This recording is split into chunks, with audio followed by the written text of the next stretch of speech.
तक Charlie Chaplin की याद है, साइलेंट मूवीज। वहाँ हर समय चैपलिन के साथ क्या हो रहा होता है?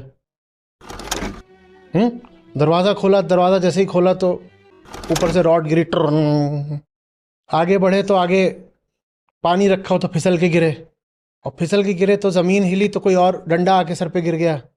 कोई बहुत पहलवान सा आदमी सामने खड़ा हुआ है, उसने चाटा मार दिया तो ऐसे गोल गोल गोल गोल गोल गोल घूम रहे हैं।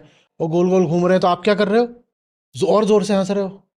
और वो बात अभी भी रहती। आप कभी हंसते हो किसी पे जो बहुत महान हो, जो बहुत ऊंचे काम कर रहा हो, जिसकी बड़ी उपलब्धियां हो रही हों, और हंसते तो आप खूब हो। किस पर हंसते हो? जो पिट रहा होता है उससे खूब हंस रहे होते हो। उसके साथ कैसे कैसे काम हो रहे होते हैं। और हंसी हमें आती ही तभी है जब हम दुख देख रहे होते हैं किसी का। पिटाई दुनिया में सबकी होती है, आप अकेले की नहीं हुई है। समस्या ये नहीं कि पिटाई हो गई, समस्या ये है कि अपने पे हंस नहीं पा रहे हो।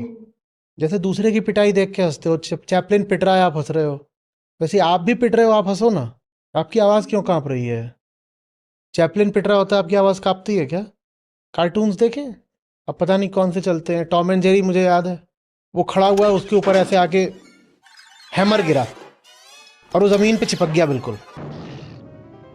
3 डायमेंशनल से 2 डायमेंशनल हो गया, और फिर धीरे धीरे धीरे करके वो वापस आता है। आप कितनी ज़ोर से हंसते हो, और सोचो बेचारे को कितनी ज़ोर से लगी होगी, उसका एक डायमेंशन ही गायब हो गया, पर आप तो हंसते हो। और आवाज़ें भी पीछे से ही आती।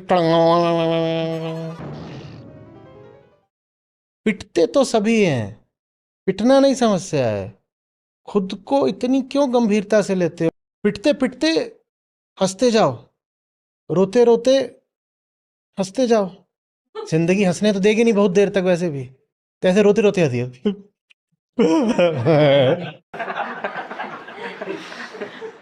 और कोई तरीका है नहीं।